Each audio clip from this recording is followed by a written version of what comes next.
Hello there, how we doing? I'm talking live this time, no script or anything like that, so a bit more random. One person, one man, of course you know who it is, right? Don't need to say the name. Spawned over 200,000 views for Final Fantasy ARR, the start of Final Fantasy. Now the very fact that Final Fantasy XIV in the Twitch section had that many views is absolutely insane. For anyone that's wondering, in terms of like content creation in the community, Twitch streams, the biggest streamers would never, there would always be around 500-600 viewers, and over recent times it's really exploded with the whole World of Warcraft invasion in a good way, where now these top streamers have kind of gone up now. You've got people like Zeppler that are multi-thousand now, and some more folks have bopped up. You got Asmongold reacting to Final Fantasy XIV content creators and trying the game, and hopefully he likes the game and goes through with it and actually tries some of the end game. But it's a very interesting time because usually at this point in a patch, like we're deep into a patch cycle now, we're deep into a raid tier. This raid tier it's been a long time this raid tier has been going.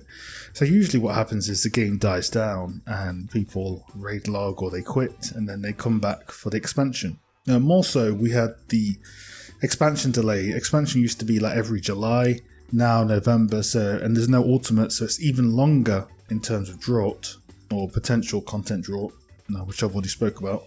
But it's very interesting because there's been a resurgence in the game purely based off these big creators from WoW coming over to the game, bringing their audiences. I mean, just look at Asmongold's stream. It's just absolute madness when he's going through the game. And there's going to be a bunch of new people playing and trying the game out because of that. And yes, you could say Blizzard, it's because of Blizzard, it's because of this and that. But what we have is we have this surge of players in a time where the game is usually really quiet. And I guess you could say lackluster for a lot of people, especially raiders. But now, it's got a resurgence and it's in a really good spot. So you've got people hopping around in July, starting the game, and it takes a while to get to the end game for the average player. Let's say they get to it by August, September, then you got October, November, so they're going to be on the clasp of the expansion coming out, and then they're going to be able to ride that wave. And I think we might, with how things are shaping up at the moment, with Final Fantasy XIV just blowing up because of recent events, it would not surprise me if this expansion is the absolute maddest launch that's ever been seen, like even more crazy than usual. So certainly there's a lot of hype, a lot of booming going on for the game at the moment. It's obviously going to die down over the next few months. The question is, what will be the sticking effect of this? You know, once the hype dies down, how much has the population and the player base risen? With more players means more people looking at content creation, which is good for everyone, including myself. Good for streamers, good for YouTube makers.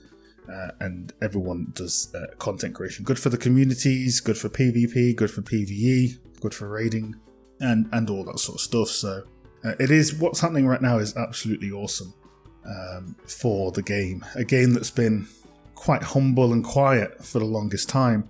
And it's funny when you think about it, because when I was growing up a few years ago with MMORPGs, it was all about, let's play a game where it rewards you for the time you've put in. So let's play a game that's super hardcore. I want to play this game so much that I'm just better than everyone and they can't, because I put so much time in, because I know life and get whatever. I just want to be a god at it. I felt that was the mentality for MMOs back a few years ago. And it's funny because Final Fantasy XIV is not that type of MMO. There is the 1% hardcore stuff out there, but it's still very accessible in the grand scheme of things. And the 99.9% of the game does not, well, here's a good term, it respects your time, which is a good term I've heard going around recently. So Final Fantasy XIV respects your time, casually paces itself, and the game's director says if you want to stop playing the game, take a break and come back because of content, you can do it. And everyone's flooding into the game for that. People used to want to play games where you get loads of time out of an MMORPG and you can destroy people at it based on how much you play. And I think maybe there's still that sort of stuff out there. Maybe New World, Ashes of Creation will do that. But it's funny how a casual MMO, and let's face it, Final Fantasy XIV is casual and respecting of time. I think most people know that on the in and outside of the game. But still, we've got this surge of people coming over. We've got developers where half the developers play in a band. Developers where they share their emotional stories on stage. And I think all of this sort of stuff is just adding up and adding up. Yeah, it's just a feels good moment, man. It's just a feels good moment. Maybe I'm talking crap. I've played this game since CBT2. I've never taken a major break. And I've gone from hardcore to casual. And for an MMORPG to keep me for 5 years. And plus, people I know, I see on the server all the time. I very rarely see people that quit. They're always around doing something, and maybe they go away for a little bit of time, but then they come right back. So it's very strange how effective a casual MMORPG like this has been, and I think it's multiple elements that have come together. It's the community, it's the developers, it's a look aspect, so the look of rebuilding what was previously made, the look that World of Warcraft is down on its look, and therefore people are hopping over to this game. And so far, so good. And yeah, everything that's going on with the game, the Twitch promotion recently and the blowing up of certain content creators. It's a strange time. It's definitely a boom. I don't think I've felt a boom like this in the community for a long time. Yeah, I think for me, this feels like the first major boom of something like this happening. So it's going to be definitely interesting to see where this expansion goes and the next 2 years of that expansion. Will it be the most popular expansion? Will it be the expansion that goes full 360 and is absolutely terrible for whatever reason? We don't know yet. But what we do know is what's currently happening with Final Fantasy XIV is good for everybody. I'm proud to say that I'm proud to play this game based on what's been going on. But yeah, either way, 200,000 people. That's a lot of people. Asmongold seems to be having fun. The people following him is a little bit cringe. But it is what it is at the end of the day, and it's really entertaining to me as well. Like I want to play new game. I want to play new game now from like level 0. It looked fun. I'm certainly interested to see how this chap takes on the dungeons. And there's something about having played an MMORPG for 5 years and you know it in and out. You've done absolutely everything in the game to various levels over the years. Seeing somebody completely new getting excited about the novice network challenge and the armor, and going into a dungeon and saying, "Oh crap, this boss looks crazy." The first time innocent reaction to it it's just really cool, and he's having that feeling where he's playing a totally new world, a totally MMORPG.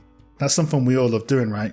To an extent, the expansion gives players like us a little bit of that, but we're never going to have that super major new feeling that lasts very long. We need a completely new MMO for that. So living through somebody else's experience in that regard is pretty awesome. I personally can't wait till he gets to Cutter's Cry, gets to like the level 60 semi-endgame content, goes for all those type of dungeons and cutscenes. So it's certainly crazy what's happening right now. And I feel as though it's a once in a lifetime boom for this, with it being the biggest World of Warcraft content creator coming over to Final Fantasy XIV, then lots of people trying it.